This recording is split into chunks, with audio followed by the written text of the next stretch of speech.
하나님 말씀 같이 보겠습니다. 다니엘서 11장입니다. 11장. 다니엘서 11장인데 오늘 다 볼 수는 없을 것 같고 한 19절까지 보면 오늘 잘 볼 수 있겠다 싶습니다. 저희가 다니엘서 이렇게 같이 좀 살펴보고 있는데 다니엘서 말씀에 제가 이렇게 11장까지 12장까지 이렇게 꼼꼼하게 살펴본 적이 잘 없어요. 사실은 저희 담임 목사님 강해 설교할 때 제가 주로 이렇게 필기하면서 이렇게 들었던 부분 한 10년 전에 그랬던 것 같고, 그래서 제가 좀 깊이 이렇게 연구하면서 이렇게 본 적이 잘 없었는데 이번에 좀 보면서 굉장히 중요한 다니엘이 기도하는 시점들마다 미가엘 천사가 막 움직여지고 이런 부분들이 좀 보여지는 겁니다. 그래서 중요한 게 이제 신상이죠. 신상. 다니엘서 2장에 나타나는 그죠? 신상입니다. 이렇게 되어 있는데 바벨론 요 금머리가 바벨론이라고 말씀을 드렸습니다. 그죠? 여러분 다 이해하시죠? 요거는 뭐 익히 여러분 봐 오셨다. 그리고 2장의 느부갓네살의 꿈에 이 가슴 은 가슴 누구였습니까? 페르시아였죠. 바벨론이었습니다. 요때가 BC 539년이죠. 벨사살 메네메네 데겔 우바르신 나오고, 그 다음에 여기 다리오 원년이었습니다. 그죠? 원년. 요때 막 다니엘이 막 잡혀가죠. 막 21일 동안 막 금식 기도하다가 막 사자굴에 막 이런 일들이 막 나타납니다. 기도 안 해도 되는데. 그러니까 다니엘은 굉장히 기도에 헌신했던 시간이었고, 그죠? 고레스 칙령이 있기 1년 전입니다. 뭐 2년으로 보기도 합니다. 그죠? 그래서 이렇게 한 시대가 넘어가는 시점을 다니엘서 전체가 풀이를 하고 있는데, 요 시점을 카이로스라고 얘기를 하는 거예요. 페르시아, 오늘 본문에서는 페르시아에서 헬라로 넘어갈 때, 요때 어떤 일이 있는가에 대해서 조금 얘기를 하는 겁니다. 그때도 이걸 보는 성도들아, 요때도 이스라엘의 카이로스의 시간이다. 기도해야 된다. 이겁니다.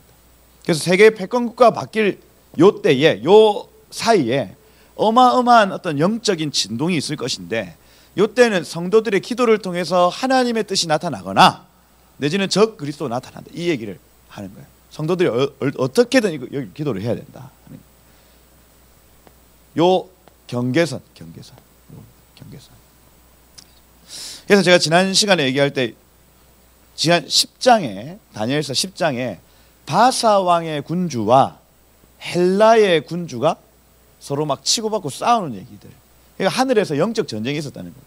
그러니 페르시아에서 헬라로 어떤 권력이 넘어갈 때에 그냥 왕들의 싸움인 것 같지만 하늘 위에서 천사들의 싸움이 있다는 거예요. 영적 존재의 싸움. 그래서 이 인자 되신 예수 그리스도가 다니엘에게 이 소식을 전하러 막 달려가는데 바사의 군주가 막았더라 이렇게 돼 있는 겁니다. 안 나가겠다는 겁니다. 이미 하나님의 뜻은 정해져 가지고 페르시아는 이제 망하게 되었다 고 다니엘에게 주려고 하는데 바사의 군주가 딱 막아섰습니다. 못 갑니다. 예수님 못 갑니다. 이러고 있는 상태에서 미가엘이 출동하죠. 출동해가지고 때려버립니다. 그죠? 나온다. 이분이 누구신 줄 알고 네가 썩 가죠. 이렇게 해가지고 보내고 예수님이 다니엘에게 지금 찾아오신 거예요. 그리고 쭉 알려주는 얘기가 여기 11장에 얘기를 할 수가 있습니다. 나와. 페르시아 군주 나와. 페르시아의 영아 너 나와. 너 더러운 영아 해가지고 이 뒤에 나타나는 헬라의 영에 대해서 소개를 하고 있습니다. 근데 이 헬라의 영이 건강하냐, 이 헬라 군주가 건강하고 하나님 안에 속한 영이냐? 아니라는 거예요. 아니다. 추잡하고 잔인하고, 이 헬라의 영 안에서 적 그리스도의 모형이 나타난다. 그러면 이 헬라에서 또 로마로 넘어가는 시기가 있거든요. 로마. 요때도 기도가 필요한 시기라는 거예요. 예수님 오시기 150년 전 뭐 이럴 때입니다. 이때도 기도가 필요한 시기예요. 로마는 그러면 하나님께로부터 온 영이냐? 아니라는 겁니다. 아니다. 그래서 요 머리부터 발끝까지 이 나라는 하나님께로부터 온 영이 아니다. 어디서? 뜨인 돌의 나라가, 이 나라가 하나님께로부터 온 나라다, 이 얘기. 이게 다니엘서 전체적인 주제입니다. 다니엘서 2장의 요 얘기, 그 7장 8장에 막 무슨 내 짐승 나타나가지고 또 똑같은 얘기 또 하거든요. 그러고 오늘 11장에 조금 더 구체적으로 그 얘기를 하고 있습니다. 그래서 이게 마치 2장에는 조금 이렇게 프리뷰를 이렇게 해놓고 7장 8장에는 조금 더 구체적으로 그 일들을 어떻게 요게 이쪽으로 넘어가는가, 요게 이쪽으로 넘어가는가 조금 더 구체적으로 적어놓고 11장에는 여기를 아예 확실히 그냥 쫙 비춰놓는 거예요. 여기에서 제가 말씀을 드린 부분, 바벨론이라는 나라를 하나님 괜히 세우신 게 아니라고 말씀을 드렸습니다. 그죠? 이 범죄한 이스라엘 나라, 이스라엘 민족을요 어떻게든 돌이키고 회개하려는 어떤 통로로 하나님이 이 나라를 좀 사용하고 계시는 거예요. 아시리아한테 그 나라를 맡겨봤더니, 그 임무를 맡겨봤더니 너무 잔혹하더라. 이게 지금 이사야 얘기 아닙니까? 그 이사야서 말씀 풀어지는 아시리아라는 이 나라한테 이 북이스라엘의 돌이킴을 위해서 이렇게 치게 만들어 봤더니 그것보다 오버하더라는 얘기가 이사야서의 얘기. 그죠? 그러니까 아수르는 여러분 유대인들 내지는 남유다를 건드리면 됩니까? 안 됩니까? 안 되죠. 안 돼요. 그루터기 남은 자들을 하나님 남겨놓게 결정하셨기 때문에 건드리면 안 되는 거예요. 그래서 아시리아, 그 강성했던 아시리아를 완전히 없이 해버립니다. 없이. 그리고 바벨론을 세워서 이 유대인들 보존, 유대인 보존에 부르심이 있다고 말씀을 드렸습니다. 이 나라는. 이 나라 이것만 하면 돼요. 그런데 느부갓네살이 계속해서 그 꿈을 봤던 느부갓네살도 계속해서 금나라를 세우려고 하더라. 이 유대인 보존은 온데간데 없이 내 나라를 더 강성하게 하고 싶다. 이 얘기하고 있는 거죠. 그러니 탈락하는 거예요. 페르시아는 그럼 이 보존된 유대인들을 어떻게 해야 됩니까? 돌려 보내야 돼요. 이게 사명이라는 거예요. 각 나라마다 사명이 있는 거예요. 돌려보내라. 귀환이죠. 귀환. 유대인 귀환의 부르심을 페르시아가 가지고 있다. 이거 다니엘이요, 이 다리오 왕, 고레스 왕, 자기가 만난 모든 왕들에게 이거 다 얘기합니다. 이사야서, 예레미야서 계속해서 들이밀고 봐라 얘기해요. 그죠? 고레스라는 이 왕이 다니엘을 너무 좋아했기 때문에 고레스 칙령해가지고 보냅니다. 그래서 이 돌려보내는 데까지 성공을 하고, 안 돌아갔더니 돌려보냈는데 몇 명 돌아갔습니까? 42,360명. 이거 외워놓으면 좋다 했죠? 42,360명 돌아갔다. 이 당시에 유대 인구가 어마어마했습니다. 30만, 40만 내지는 여인들까지 다 포함하면 80만까지 되었어요. 그 중에 42,000명 돌아갔습니다. 안 돌아간다는 거예요. 안 돌아간다. 그러니까 이 페르시아의 왕 중에 크세르크세스, 아하수에로 때 누구를 통해서? 하만을 통해서 유대인들, 돌아가지 않는 유대인들을 향한 핍박이 시작되는 거예요. 안 돌아가냐? 죽여버리겠다. 금식하고 돌아오죠. 돌아옵니다. 그때 이후로 2차, 3차 포로 기한이 나타나는 거예요. 그러니 페르시아의 어떤 부르심은 유대인들을 돌려보내는 부르심입니다. 안 돌아갔더니 유대인들 때려버리고, 이게 에스더서. 2차, 3차 돌려보내는 얘기가 에스라, 느헤미야 이런 데서 나타나는 거예요. 그렇게 나타나더라. 결국 돌려보냈다. 그 다음 아닥사스다. 에스더의 아들이죠. 아닥사스다가요, 그 예루살렘에 돌아간 착한 이쁜 이스라엘 백성들을 너무너무 격려하고 그렇게 해서 성벽을 짓게 만들어주고, 이런 일들이 이때 이제 발생을 하는 겁니다. 그렇게. 그래서 바벨론, 페르시아, 헬라 이렇게 넘어. 헬라 때에 적그리스도 나타난다 했습니다. 그죠? 이 바벨론 문화, 그죠? 이런 것들이 지나면 페르시아에서 헬라로 넘어갈 때 적그리스도가 나타나더라. 그래서 이때는 바벨론에서 페르시아 넘어갈 때는 유대인들의 회복이라고 제가 지난 시간에 말씀을 드렸습니다. 유대인들이 고토로 돌아가는 일. 페르시아에서 헬라로 넘어갈 때는 적그리스도가 나타나. 그래서 제가 말씀을 드리는 다니엘서 안에서 우리의 어떤 역사들을 보면 유대인 알리아 운동, 지금 일어나고 있는 알리아 운동이 딱 요때입니다. 요때. 바벨론 문화에서 페르시아 문화로 넘어가는 딱 요때입니다. 그리고 이 페르시아에서 헬라로 넘어갈 때 적그리스도가 나타나거든요. 이게. 그러니 이 흐름 안에서 다니엘서가 계속해서 우리 가운데 보여주는 게 있습니다. 유대인들이 보존되어 왔다. 이게 1948년도 요때 이제 회복되는 일. 그리고 그때 이후로 알리아가 계속되어지는 일. 페르시아 요때 넘어가는 일입니다. 그리고 지금 헬라 철학, 예전에 인본주의가 창궐함으로 적그리스도적 문화가 나타나는 시기를 여기 지금 헬라 시기라고 얘기하고, 이 모든 것이 다 합쳐진 시대가 로마 시대, 7년 대화 한란 시대다, 이렇게 얘기를 할 수가 있겠다 하는 거예요. 오늘날로 적용을 해보자면 그렇습니다. 그래서 이런 큰 주제 안에서 바벨론, 페르시아, 헬라, 로마 이렇게 흘러가는 주제 안에서 11장을 이렇게 좀 보시면 되겠다 싶습니다. 여기 1절 보시면요, 내가 또 메대 사람 다리오 원년에 일어나 할 때 이 내가를, 나는요 인자 같은 이 예수 그리스도입니다. 지금 여기 다니엘 앞에 온 분을 의미해요. 이걸 이제 가브리엘이라고 얘기를 하는 분들도 있지만 이분 모습을 여기 10장 5절부터 나타나는 모습을 보면 요한계시록 1장에 나타나는 예수님 모습하고 흡사합니다. 그래서 가브리엘이라 할 수 없고요, 인자 대신 예수 그리스도이십니다. 그래서 예수 그리스도가 메대 사람 다리오 원년에 일어나 그를 도와 강하게 한 일도 있었다. 이 그는 미가엘 천사입니다. 미가엘 천사. 그러니 원년, 다리오 원년에 미가엘 천사 파송해가지고 바벨론의 군주를 파하고 페르시아 군주를 세운 일이 있었다는 얘기를 여기 1절에 하고 있는 거죠. 그래서 여러분, 예수님이 구약시대에 자주 오셨죠. 자주. 그죠? 필요할 때마다. 다니엘의 세 친구가 풀무불에 들어갈 때 한 사람이 더 있었다. 그분 누구세요? 예수 그리스도십니다. 예수 그리스도.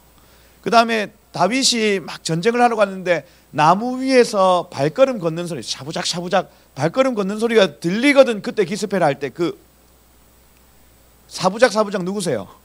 예수 그리스도십니다. 여호수아의 그 앞에 딱 서가지고 네 발에 신 벗어라. 나이키냐? 신 벗어라. 그죠? 그렇게 하신 분도 예수 그리스도시다. 계속해서 이 구속사의 절체절명의 순간에 우리 눈앞에 나타나셔서 개입하시고 간섭하시는 분이 계신데 그분 누구시냐면 예수 그리스도십니다. 예수 그리스도. 오늘 우리에게도 마찬가지예요. 우리가 구속사의 일을 수종들기 시작하면요, 예수께서 우리의 일을 도우시기 시작합니다. 그렇죠? 미가엘 천사, 미가엘은요, 우리가 막 미가엘 움직여 하면 안 움직입니다. 이 직속이죠. 직속. 예수님 직속 천사예요. 여러분들 주변에 천사가 있죠. 여러분의 사역을 돕는 천사들이 있습니다. 여러분, 그죠? 김경희 전도사님 천사, 이렇게 다 있는 거예요. 다 저를 위해서 예비된 천사들이 다 있습니다. 사역을 도우기 위해서 하나님이 창조하신 그룹이에요. 천사. 여러분 한 6, 7마리 있을 겁니다. 천사는 말이죠. 미안하다. 천사 한 마리, 두 마리, 보통 한 6, 7마리 있습니다. 여러분. 그러면 우리가 사역을 열심히 막 주의 일을 위해서, 구속사를 위해서 열심히 하면 이 천사가 바빠요. 그죠? 바쁩니다. 예수님이 하나님 아버지의 뜻을 이루기 위해서 매분 매초를 사용하셨기 때문에 지금도 예수님의 직속 천사들이 바쁩니다. 바빠요.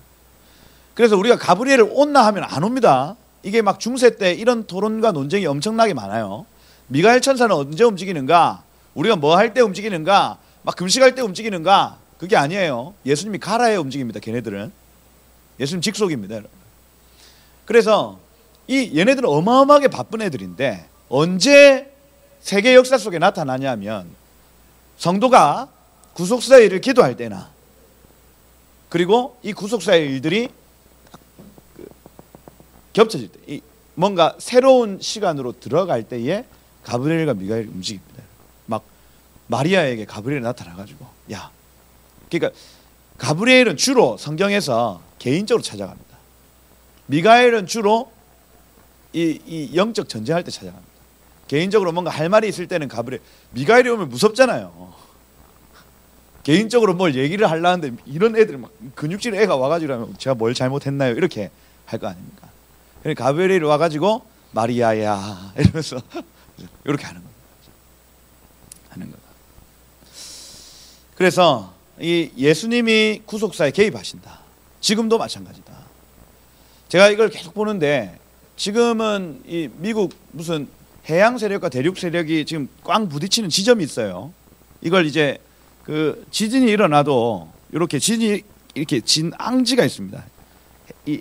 이쪽에서 오는 세력과 이쪽에서 오는 세력이 딱 부딪히는 딱 그 지점이 어디냐면 지금 한반도예요, 한반도. 미국과 중국이 딱 꽝 부딪히는 지점이, 그러니 우리나라 문재인 대통령이 막 어찌할 바를 모르는 겁니다. 중국 보기도 하고 미국 보기도 하고. 우리 옆에 있는 일본은요, 아예 미국에 딱 달라붙어 있죠. 그러니 이 해양 세력과 대륙 세력이 딱 겹쳐지는 지점에 지금 우리나라가 딱 속해 있는데, 이게 이스라엘이라는 국가가 똑같아요. 남과 북으로 갈라지고 막 쪼개지고, 그 다음에 나는 이 편 나는 요 편 이렇게 하는 모든 이유가 여기 구속사의 중심에 있기 때문에. 지금 모든 구속사의 중심에 한국이 있습니다. 이 미국과 중국이, 여기서 얘기하는 미국의 군주와 중국의 군주가 부딪히는 지점이 지금 한반도인 거예요. 그러니 정은이도 헷갈리고 제인이도 헷갈리고 다 어디에 붙어야 될지, 어떨 때는 미국에게 붙었다가 어떨 때는 중국에 왔다 갔다. 여기 오늘 11장에 보시면 왔다 갔다 하는 일 다 죽습니다. 왜요? 왔다 갔다 하니까요. 한편에 딱 붙들고 성경 붙들고 있는 사람들은 삽니다. 그런데 어떤 때 애굽에 붙었다가 어떤 때는 시리아에 붙었다가 이런 애들 다 죽어요. 다. 그래서 이 말씀을 보면서 여러분, 지금 이 세상 돌아가는 어떤 딱 요때가요, 페르시아에 헬라 넘어갈 때하고 딱 흡사합니다. 뭔가 비슷해요.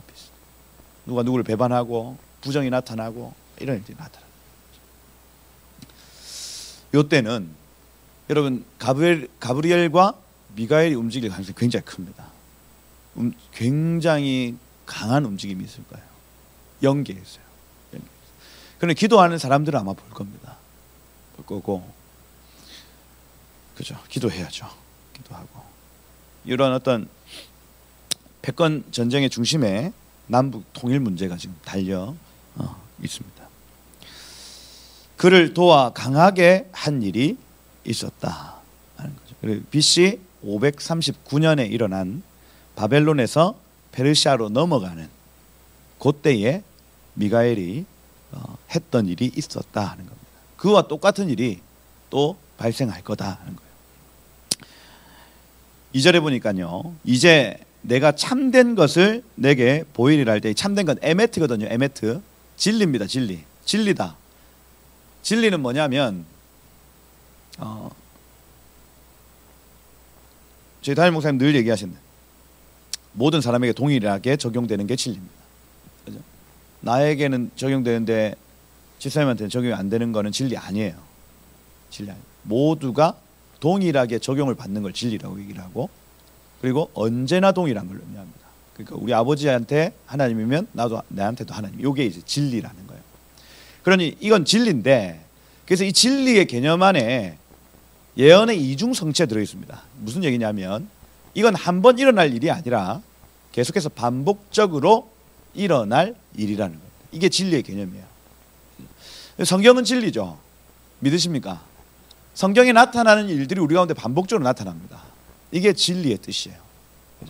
그러니 여기 내가 참된 것을 말하리라 할 때 이 진리라고 하는 부분은, 지금 내가 얘기하고 있는 이건요, 이것은 앞으로 반복적으로 나타날 일이라는 거예요. 진리다. 내게 보이리라 할 때 이 보이다라는 단어, 이 나가드라는 단어인데 폭로하다. 이 요한계시록 히브리어로는 나가드고 헬라어로는 아포칼립시스 이렇게 되어 있습니다. 뭐냐면 계시가 풀어지는 것을 의미합니다. 그래서 이 진리의 비밀을 너에게 폭로할 것이다 이렇게 얘기합니다. 그런데 이게 지금 다니엘에게 벗겨진 부분은 BC 136년도에 나타나요. 그죠? 지금 535년이거든요. 이때가 다니엘 죽을 때입니다. 임종 직전이에요. 535년. 근데 이게 BC 164년도에 그 안티오쿠스 에피파니 4세 나타나거든요. 그러니까 이 차이가 언제예요? 한 370년? 그 정도 되겠네. 한 370년 정도 후에 일어날 일들을 폭로하는 겁니다. 누가요? 예수님이요. 누구에게요? 다니엘에게요. 앞으로 370년 후에 페르시아에서 헬라로 넘어가는 시점이 분명히 있는데 요때 미가엘이 움직였던 것처럼 움직일 것이다. 폭로될 것이다. 그러니 다니엘에게는 370년 후의 일이 폭로된 거고 그 이후에 나타난 일들, 그죠? 지금 우리에게 폭로되는 거는 지금 일어나는 일들에 대해서 폭로가 되어야 되는 거예요. 이해가 되시죠? 지금 미국과 중국과 막 무슨 패권 싸움이 막 나타날 때에 계시가 벗겨지면 보입니다. 이게. 앞으로 어떻게 될지가 보여요. 이 지혜가 여러분들의 길 축복합니다. 그렇죠?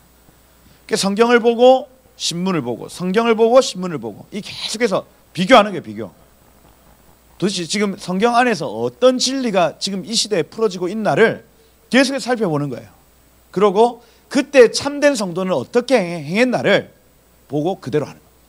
이게 성도의 삶이에요.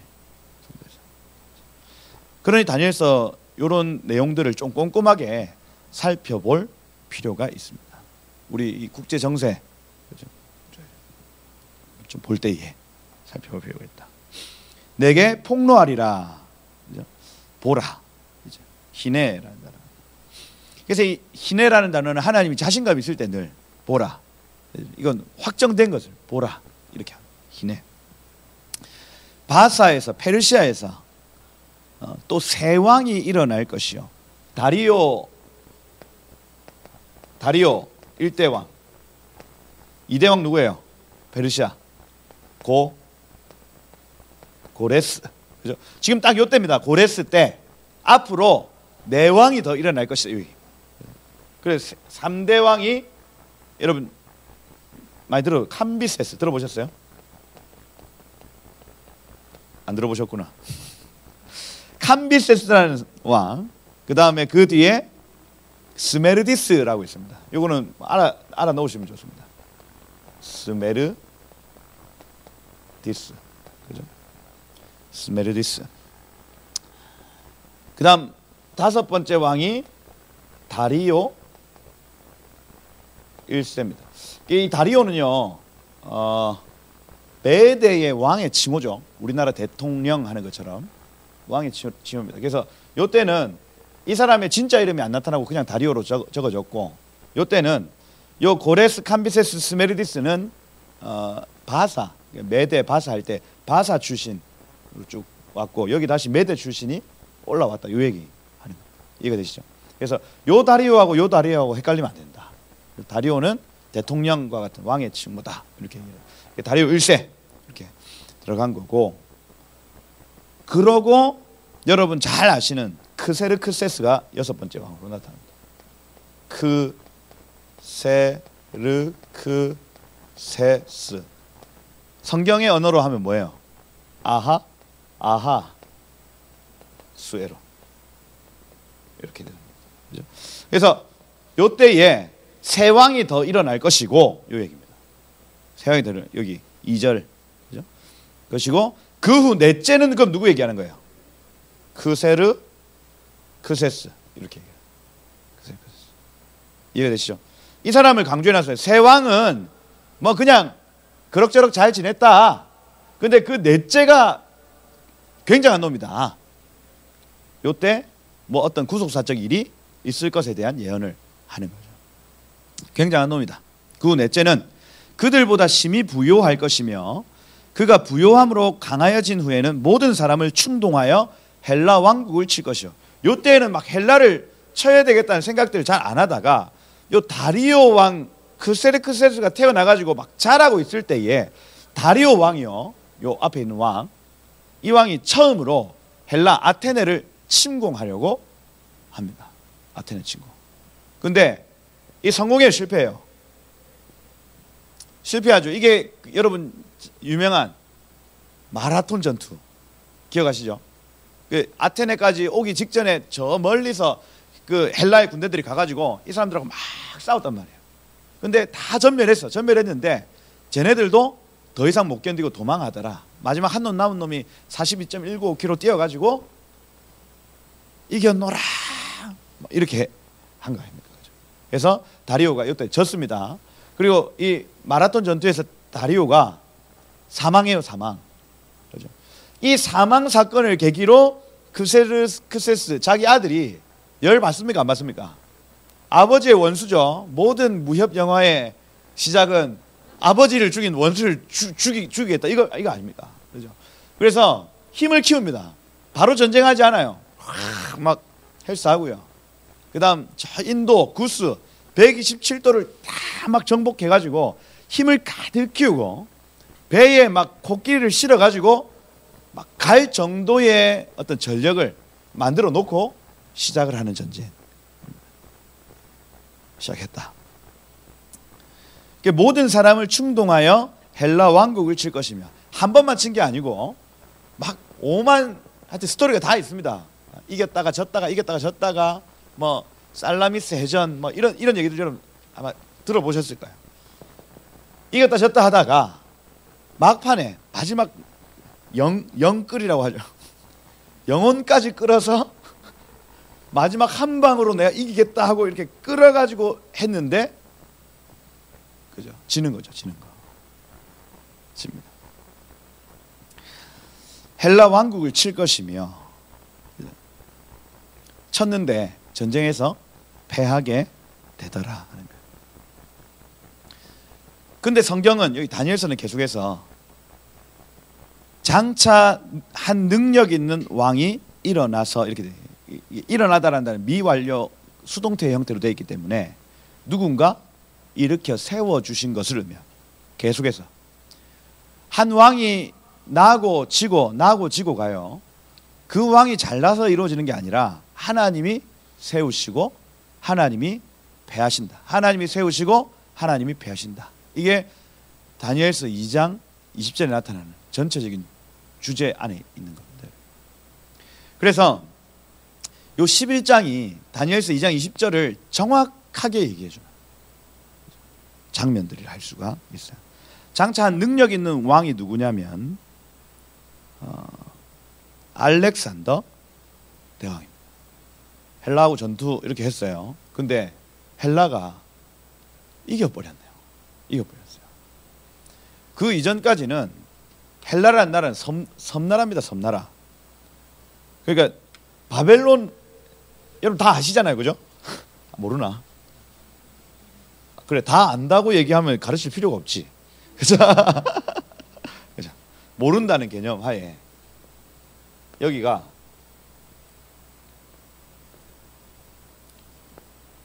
이제 이 지도는 여러분 익숙해지셔야 됩니다. 그죠? 사해고 갈릴리고 요단강이다. 그죠? 여기 약간 그 빗나가는 부분 여기 항구가 있다. 뭐 요런 정도는 알고. 이거 세 개 그린 건 뭐예요? 나일강 삼각주 지역이죠. 여기 삼각주. 요거는 뭡니까? 홍해죠. 그죠? 그렇게 보셔야 하겠다. 요렇게 넘어가면 여기 터키입니다. 터키. 여기 이스탄불 김교회 선교사님 계신 곳. 그리고 이게 나중에도 쓸 그림이기 때문에 좀 잘 그려봐야 되겠다. 이쪽에서 이렇게 내려오면서 여기 막 섬들이 이렇게 있어요. 여기가 아테네입니다. 아테네. 고린도 지역이 여기 마게도니아죠. 알렉산더 마게도니아 출신입니다. 그죠? 여기에 데살로니가 있어요. 그러니까 초대교회라고 얘기할 때 터키 지역 여기에 있는 에베소, 소아시아 7교회 여기 있어요. 터키 지역. 여기는 아가야 지역입니다. 그러니까 아가야, 마게도니아, 그리스, 헬라 철학이 있는 곳입니다. 그러니까 여기는요, 여기하고 땅이 다른 땅이에요. 다른 땅. 아예. 여기는 유럽이고 여기는 아시아인 겁니다. 이 아시아는 어마어마한 대륙이 여기 인도까지 펼쳐져 있어요. 여기까지. 그러니까 여기를 다스리는 왕이 여기 작은 섬나라하고 싸웠는데 져버린 거예요. 졌어요. 전략적으로 안 되는 겁니다. 그래서 막 여기서 싸웠다가 아테네 완전히 초토화 당하고 살라미스라는 여기에서 여기까지 유인을 해가지고 결국에는 이 왕들을 다 죽이거든요. 페르시아 왕들을. 그래서 정말 이 작은 나라의 왕이 저 온 인도까지 다스릴 수 있는 건요, 하나님이 허락하셔야 하는 일이라는 거예요. 허락하죠. 우리나라 막 잘 살아보세, 잘 살아보세. 박정희 대통령 때문에 우리나라 잘 살게 됐습니까? 아니죠. 하나님이 허락하셔야만 가능한 일입니다. 한 나라가 흥하고 한 나라가 쇠하는 거 아니에요. 그러면 지금 문재인 대통령 막 경제가 막 붕괴되고 이거요, 하나님이 허락하셔야 나타나는 일이라는 거예요.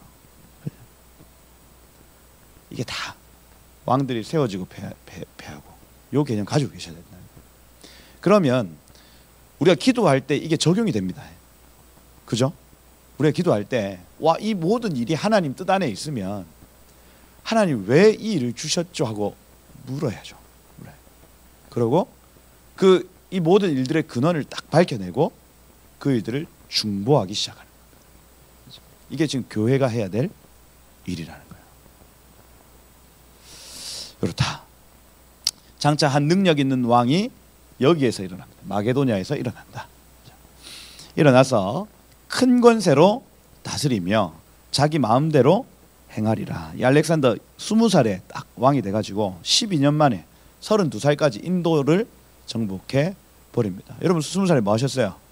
모르겠습니다. 저도 그래 32살에 뭐 했냐? 모르겠어요. 목사 안수 받았네. 모르겠네. 이 알렉산더는 12년 안에 이 모든 나라들을 다 정복하고 거기에 이 사람 아리스토텔레스한테 교육을 받았죠.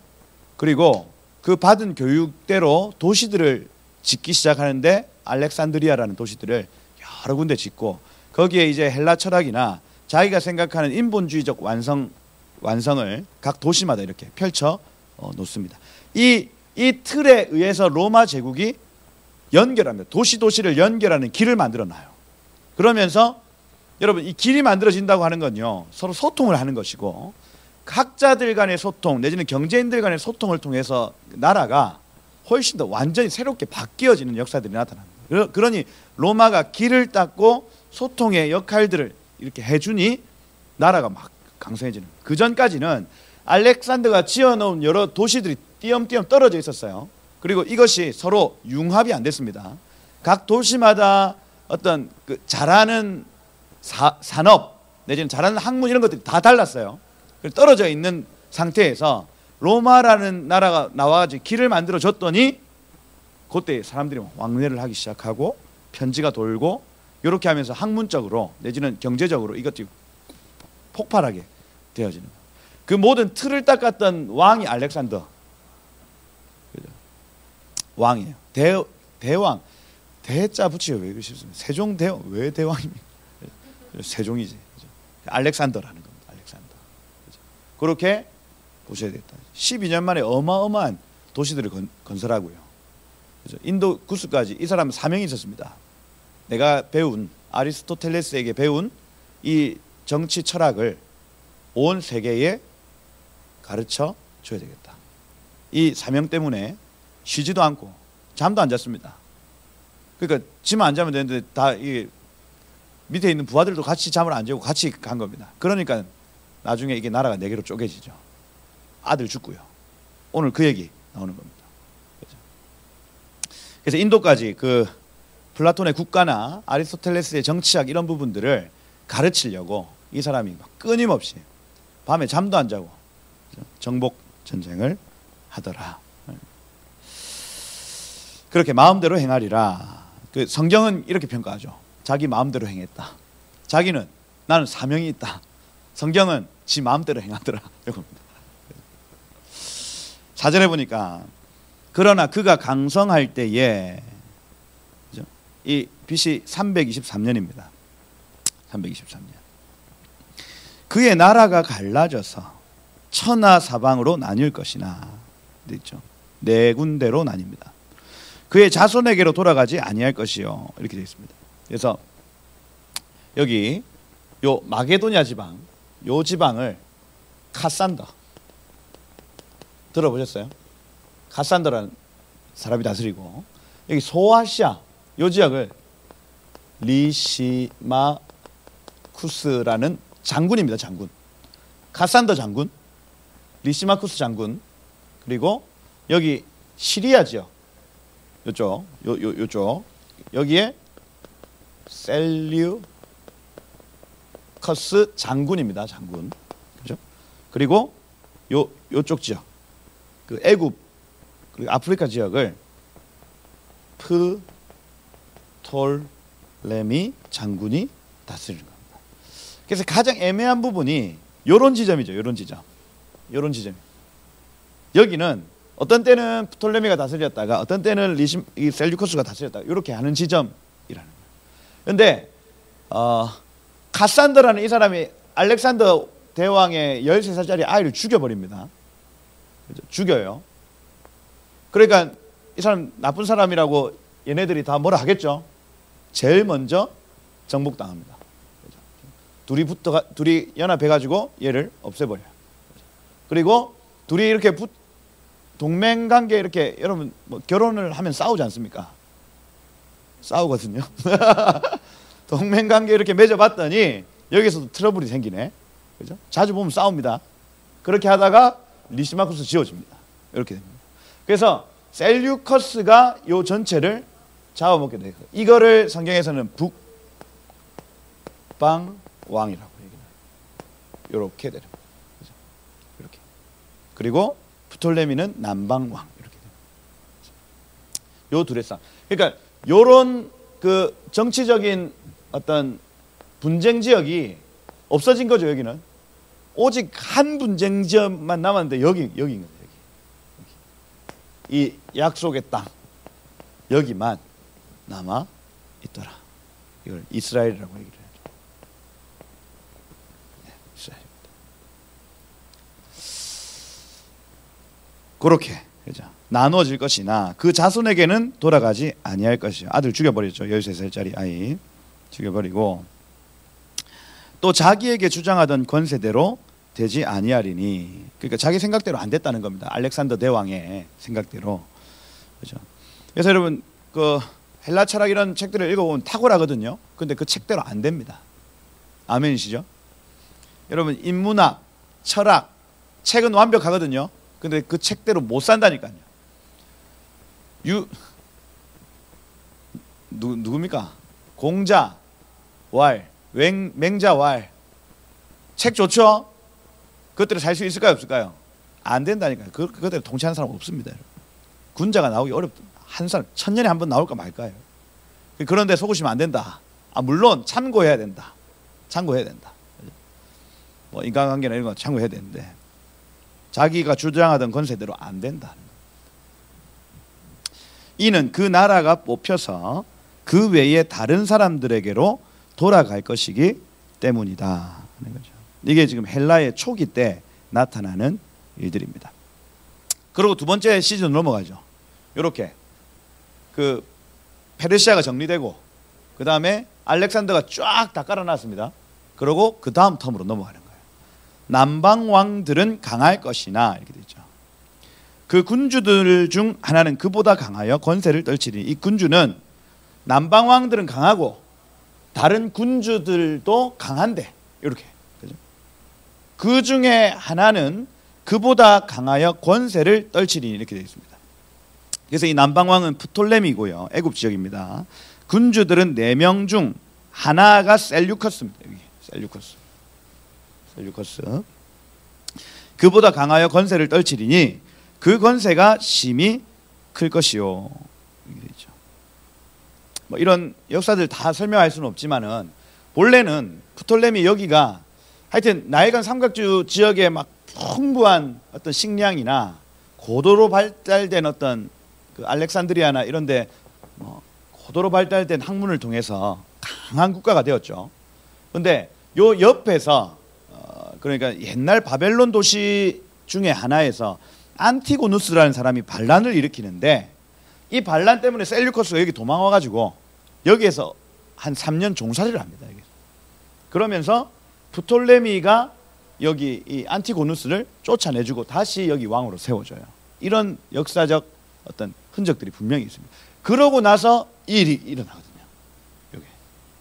그러니까 얘가 거의 키워준 거죠. 이 장군이 키워서 이렇게 해준 겁니다. 그래서 건세를 떨치 그 건세가 심히 클 것이요.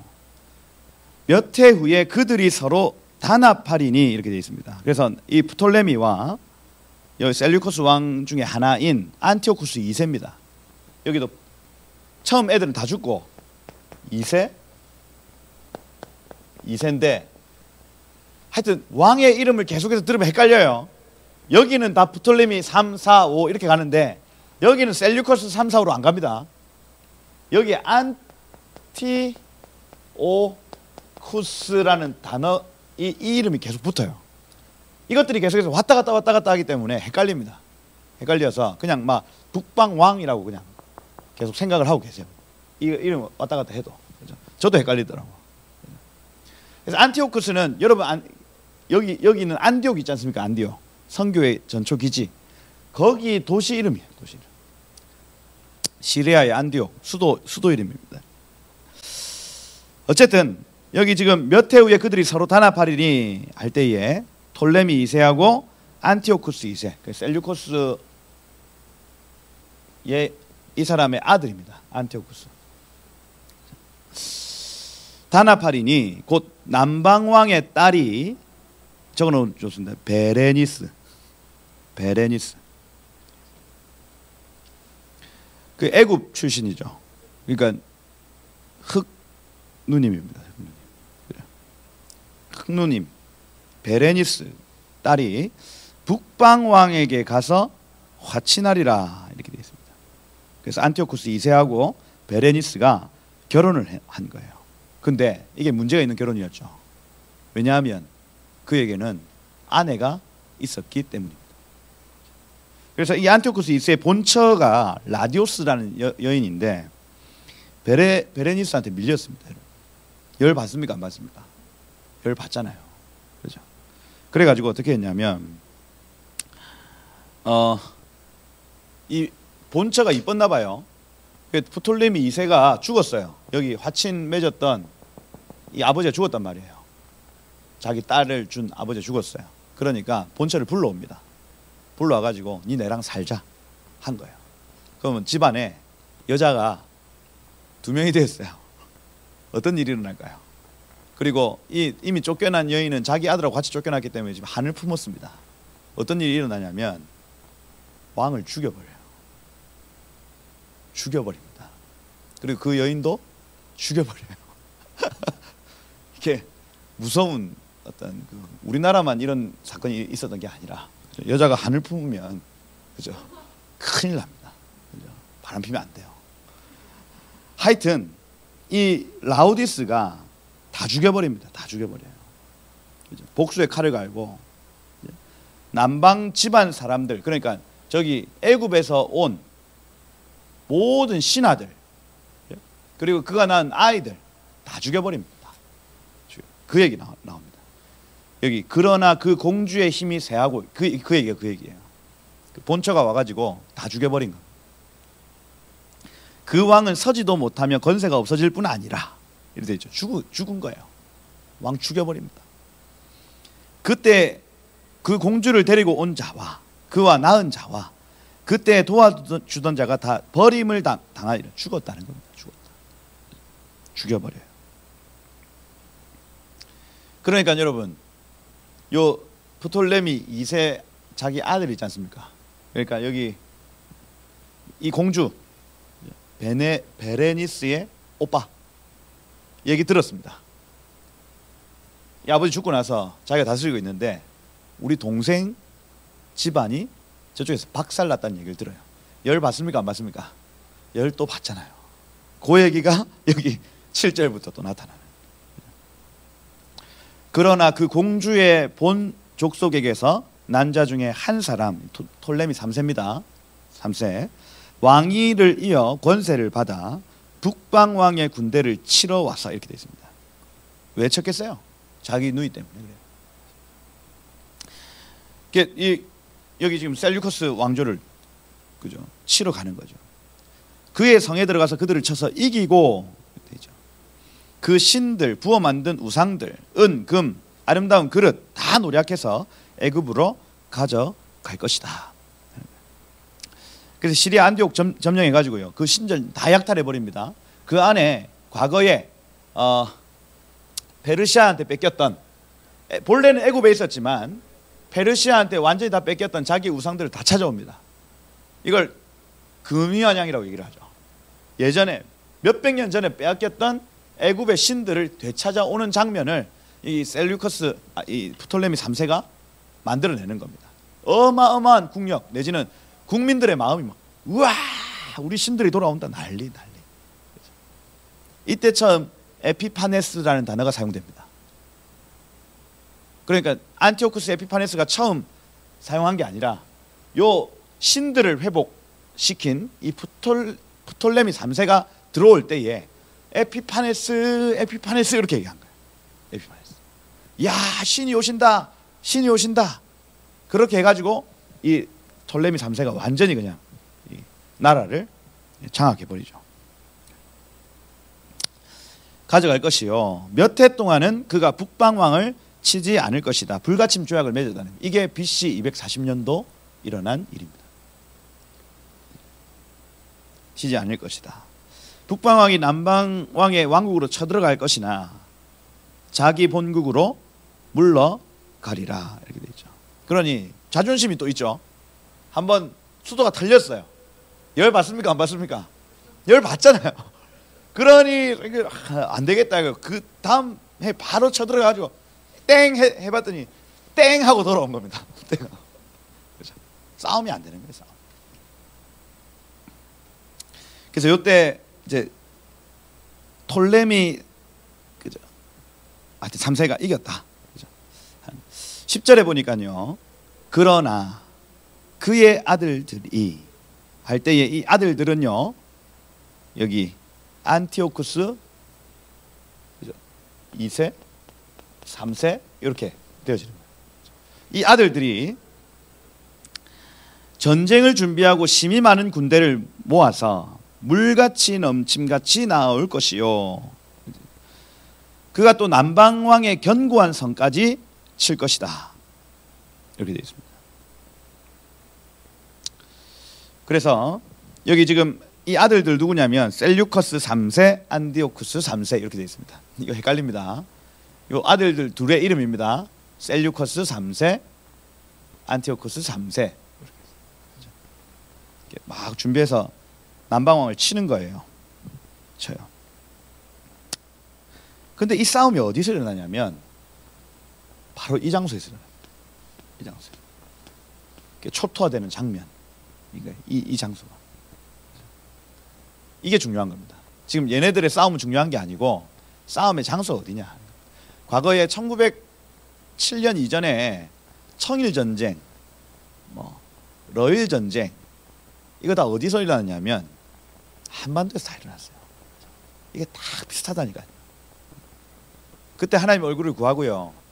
하나님을 의지했던 성도들이 막 기도했더니 부흥이 일어나고요. 이게 평양 대부흥이 딱 그때 일어납니다. 그때. 희한합니다. 요거 이런 보셔야 됩니다. 지금 요때 기도하는 그룹들 그리고 그때 기도했던 그룹들을 통해서 하나님의 일들이 나타나고 요 사단의 일들도 막 나타납니다. 굉장히 중요한 시간이죠. 남방왕의 견고한 성까지 칠 것이다. 이 견고한 성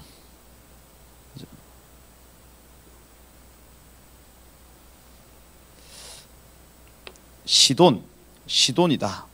여러 성들이 있는데 시돈까지 친 겁니다. 시돈이 어디냐면 요쪽이에요. 여기에 수비대를 많이 세워놨거든요. 여기가 하여튼 여기 남방왕이 다스리고 있었나 봐요. 그 당시에는. 여기 수비대를 다 세워놨는데 이쪽에 뚫리더라. 이 가장 견고한 성이었던 시돈이라는 이 성이 뚫리더라. 요 얘기야. 요때 막 여기 북방왕은요 코끼리를 102마리를 가지고 있었대요. 102마리. 그러니까 우리는 코끼리 잘 안 봤잖아요. 근데 코끼리가 한 마리 있어도 사실 무섭더라고요. 저쪽에 그 성지곡 수원지를 가보니까. 그렇죠. 근데 100마리가 동시에 먼저 밟고 지나가는 겁니다. 이게 말이 안 되는 전쟁이에요. 그죠? 그죠? 기마병 7천이 먼저 또 움직이기 시작하고, 그러니까 여기 셀류커스 왕조에서 준비를 잘 한 겁니다. 그래가지고 코끼리를 밀고 막 기마병 들어가가지고 막 쓸고 화살 쏘고 막 난리를 부리니까 뚫리는 겁니다. 뚫린다. 남방왕의 견고한 성까지 칠 것이다. 남방왕은 크게 화나겠죠. 계속 열받는 겁니다. 이게 그죠? 지금도 중국이 미국 때리면 열받고, 미국이 중국 때리면 열받고, 열받는 겁니다. 계속. 그러면서 피 터지고 중간에 있는 새우, 우리 같은 새우 터지는 거예요. 이게 그죠?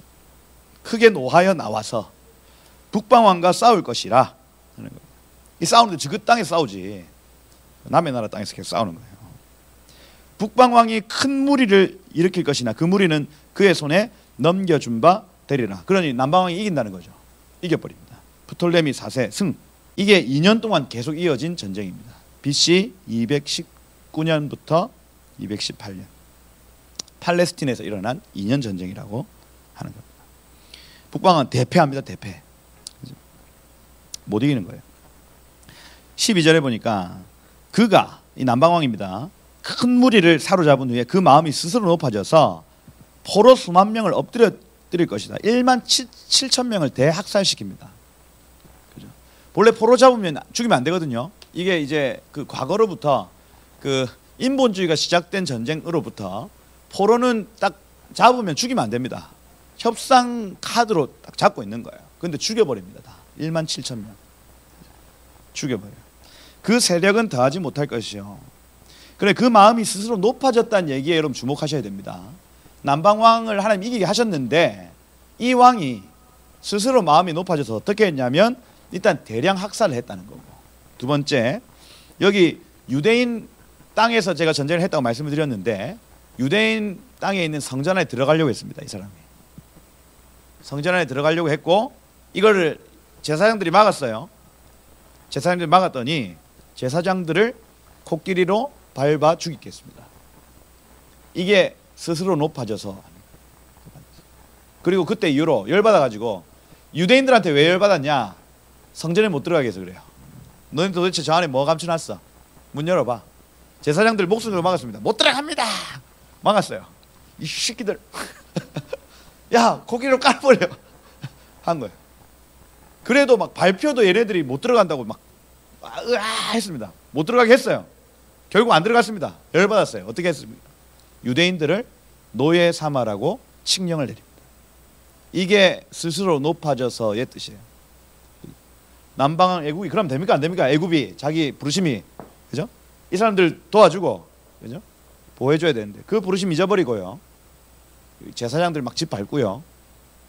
노예 사무리 했다는 겁니다. 하나님이 그걸 딱 평가하실 때에 그는 스스로 높아졌다 평가하는 거예요. 그 세력이 이 이후로부터 전쟁이 이겼다는 얘기가 없습니다. 여러분. 세력이 멈춰버린 거예요. 하나님이 은혜를 안 주십니다. 그 사람이. 더하지 못할 것이요. 근데 북방왕은 돌아가서 다시 칼을 갑니다. 야, 한 여인의 그 한에서부터 시작된 전쟁이요. 그 분노가 사그러지지 않습니다. 여러분. 계속 열받아, 열받아, 열받아 이러고 있는 거예요. 북방왕은 돌아가서 다시 군대를 그 전보다 더 많이 준비하였다가, 이 어떻게 준비하냐면 이 사람 이 서쪽을 막 진군하려고 했다가 실패하니까 눈을 동쪽으로 돌립니다. 동쪽에 더 많은 코끼리, 오늘 죽자 오늘 해가지고 인도 쪽으로 가가지고, 요때 인도가 세력이 약해졌나 봐요. 알렉산더가 인도 갔다가 주술에 의해서 이 사람이 와 해가지고 돌아와서 10번을 죽거든요. 그 인도 이 힌두 신앙이 약해졌든지, 그죠? 이 여기 안티오쿠스 3세가 저 가가지고 인도를 막 쳤는데 뚫어진 거예요. 이게 알렉산더도 못했던 일들이 발생한 겁니다. 나타나. 그래서 어마어마한 재물, 어마어마한 어떤 군대들을 데리고 올 수 있었다 하는 거예요. 다시 전부 다 더 많이 준비하였다가 몇 년 후에 대군과 많은 물건을 거느리고 오니라. 요게 그 얘기입니다. 동방 원정을 해가지고 한 8년 정도 준비합니다. 8년 전쟁을요. 동방으로 가가지고 준비를 해요. 거느리고 오니라 이렇게 돼 있죠. 요때에 공교롭게도 이 프톨레미 4세, 이 전쟁을 이겼던 프톨레미 4세는 아내와 함께 전염병으로 죽습니다. 자기한테 전쟁 이겼던 전염병으로 딱 그 해에, 그러니까 인도에서 돌아오는 그 해에 내가 때리지 않아도 왕이 죽은 거예요. 그 에피파네스 했던 그 왕 죽었습니다. 그때 여러 사람들이 일어나서 남방을 칠 것이요 이렇게 돼 있죠. 이 여러 사람 할 때에 그 마게도냐, 소아시아, 절호의 기회, 그러니까 요쪽에 있는 많은 사람들이 이 전쟁에 동참했다는 얘기.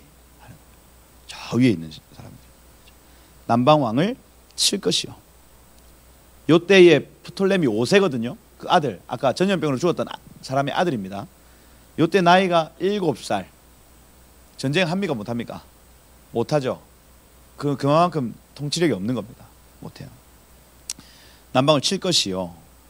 내 백성 중에도 포악한 자가 스스로 높아져서, 이 내 백성은 이스라엘 백성들이죠. 그렇죠? 이스라엘 백성 중에 아직까지 남방왕에게 속해 있는 상태인데, 포악한 자들 할 때 이 포악하다라는 단어가 베니파라츠라는 단어입니다. 베니파라츠 하면, 파라츠 하면 깨뜨리다 내지는 침입하다 이런 뜻인데, 그래서 말씀 내지 하나님의 뜻을 깨뜨리다, 하나님의 뜻을 침입하다 이거. 그러니까 우리로 치면 친북파 세력이 나타나가지고 저쪽으로 붙은 거예요. 그래서 연합군에 같이 해가지고 남방왕을 공격하는 겁니다. 포악한 자가 스스로 높아져서 환상을 이룰 거예요. 환상은 독립이죠. 내가 만약에 이번 전쟁에 참여하면 우리를 독립국가로 인정해 주시오. 이거 환상입니다. 환상.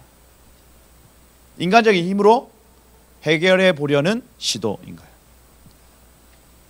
그러나 그들이 도리어 걸려 넘어지리라. 우리 독립시켜주라. 그죠? 그런데 이 포악한 자라고 얘기합니다. 이스라엘의 독립을 위해서 일했는데 어떻게 포악한 자라 할 수 있냐. 성경은 그렇게 평가했다 하는 거예요.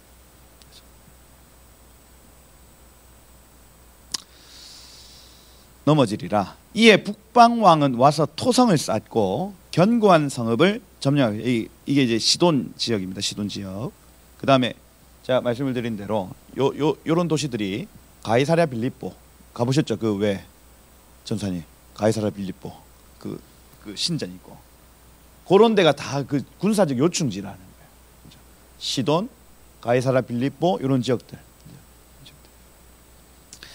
견고한 성을 점령할 것이다. 남방 군대는 그를 당해낼 수 없을 것이고 그가 택한 군대라도 그를 당할 힘이 없을 것이다. 왜요? 왕이 7살이니까요.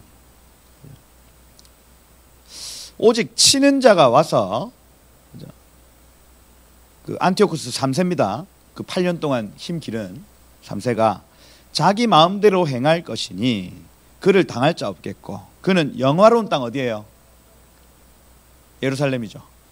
영화로운 땅에 설 것이요. 그러니까 이스라엘 통치했다는 겁니다. 요거 먹혔다는 거예요. 먹혔다. 그의 손에는 멸망이 있으리라. 통치가 있을 것이다. 이렇게 얘기하는 거고, 요때에 안티오쿠스 3세한테 붙었던 사람들이 BC 198년도에 어떤 짓을 했냐면, 이스라엘 예루살렘으로 들어올 때에 호산나 호산나 외쳤습니다. 이게 잘못한 거라고요. 호산나. 요거 아무한테나 부르면 됩니까? 안 됩니까? 안 돼요. 근데 이방왕이 남방왕을 쫓아냈다고 북방왕이 예루살렘에 들어오는데 이스라엘 백성들 중에 많은 사람들이 나와가지고 호산나 안티오쿠스 3세, 호산나 안티오쿠스 3세 외쳤다는 겁니다. 이게 그 킬링 포인트입니다. 잘못한 거예요. 잘못한 거. 하나님 가만 안 내버려 두십니다. 그의 손에 멸망이 있을 것이다. 그가 결심하고 전국의 힘을 다하여 이르렀다가 그와 하친할 것이요. 온 힘을 다해서 이 일들을 이루었는데 여자의 딸을 그에게 주어 그의 나라를 망하게 할 것이나 이루지 못하리니. 근데 여기서 이겼는데 프톨레미라는 이 아이를 완전히 처단하지 못하고 그 뒤에 굉장히 유명한 장군 이름 제가 오늘 적어 오진 않았는데 애굽에 장군이 한 사람이 있어요. 그 사람이 이 일들을 역전해가지고 여기까지는 지킨 겁니다. 지켜요. 그렇죠? 그래가지고 전쟁이 끝이 안 나니까 이제 화친하자 이렇게 한 겁니다. 그 화친할 때에 어떻게 하냐면 자기 딸을 위에 안티오쿠스 3세가 자기 딸을 여기 셀류커스 4세한테 주는 겁니다. 그렇죠? 주는데 그 이름이 클레오파트라 이렇게 되어 있습니다. 여자의 딸을 주어서 그의 나라를 망하게 하려고 줬습니다. 그래서 딸을 보낼 때 이렇게 합니다. 죽여. 잠잘 때 죽여 하고 보낸 거예요. 그죠? 근데 여러분 클레오파트라는 나이가 좀 있어요. 근데 애가 이제 한 15, 16살 이렇게 됐습니다. 그죠? 잘생겼어요. 클레오파트라 넘어갔네. 잘생겼네. 애가 성격도 좋아. 그러니까 자기 아버지가 죽여 했던 건 잊어먹고 그죠? 사랑하게 된 겁니다. 예. 그리고 저 아버지를 어떻게 죽일까를 같이 연구해요. 예. 야, 딸 무섭죠? 딸내미 키워봤자 소용없습니다. 그렇게 된 겁니다. 그러니 그의 나라를 망하게 하려 했지만은 이루지 못하리니 그에게 무익하리라. 안티오쿠스 3세의 계략이 프톨레미 그죠? 왕을 죽이려고 했던 이 계략이 무익하게 되었다. 18절에 보니까 그가 안티오쿠스 3세입니다. 얼굴을 바닷가로 돌려 지중해입니다. 성경에서 바닷가 하면 지중해거든요. 지중해로 돌려 많이 점령할 것이나 그래서 이쪽으로 이제 여기로 가자. 여기는 이제 안 되겠다. 어떤 장군들도 너무 화려하고 잘하고 안 되겠다. 이쪽으로 가는 거예요. 바닷가로 이렇게 가는 거예요. 가는데 한 장군이 또 나타납니다. 이 장군이 누구냐면 코넬리우스라는 장군. 로마 출신. 코넬리우스가 나타나 그의 정복을 그치게 하고 그러니까 한니발을 물리친 한니발 장군 여러분 들어보셨죠? 한니발 장군을 물리친 굉장히 유명한 장군이라 할 수가 있습니다. 그의 정복을 그치게 하고 그 수치를 그에게 돌릴 것이면 쪽팔리게 했다는 거죠. 어마어마한 대군 안티오쿠스 3세가 막 어마어마한 대군을 건드리고 막 갔더니 한 장군에게 길이 막혔다는 거예요. 이것도 하나님 하신 일. 돌릴 것이므로 그가 드디어 그 얼굴을 돌려 자기 땅 산성으로 향할 것이나 거쳐 넘어지고 다시는 보이지 아니하리라. 이렇게 되어 있습니다. 그래서 신흥 로마 세력 때문에 그죠? 그 일들이 막히고 그러니 막 무슨 클레오파트라는 또 신흥 로마 세력 또 막 이렇게 막 움직이고 막 이런 일들이 여기서 이렇게 막 발생을 하는 겁니다. 그죠? 그래서 여기까지가 안티오쿠스 4세가 나타나기 직전까지의 얘기예요. 그죠? 안티오쿠스 3세가 이렇게 하다가 시름시름 앓다 죽습니다. 그냥 죽어요. 다음 주에 아마 그 안티오쿠스 4세 적그리스도의 모형이라고 얘기를 하는 그 얘기를 이렇게 쭉 좀 살펴보겠습니다. 그래서 오늘 우리가 좀 살펴봤듯이 세상 역사 하나님이 역사하신다. 오늘 우리가 당하고 있는 이 모든 일들 가운데 한반도가 지금 중심에 있다. 이 안에서 우리가 어떻게 기도해야 될지를 그래서 뭐 트럼프가 되니 또 뭐 바이든이 되니 또 시진핑이 또 어떠니 이런 얘기들이 참 중요한 것 같지만 이 모든 일들 가운데 성도들이 주여 개입해 주십시오. 주님 간섭해 주십시오. 주의 약속을 이루어 주십시오 하고 기도하면 하나님의 뜻들이 이루어져 가더라 하는 겁니다. 어떻게 돼도 상관없습니다. 하나님 뜻이 이루어집니다. 그래서 기도하시고 지금 한반도에 일어나는 여러 일들 부흥도 여러분 약속이 되어 있습니다. 한반도에 하나님 부흥을 주실 것이라 약속을 해놨는데 그 일들이 겹쳐져서 분명히 나타날 것인데 성도들의 끊임없는 다니엘과 같은 기도를 통해서 일들이 나타날 것이다. 기도하시고 이 열매 보시기를 예수님 축복합니다. 기도하겠습니다.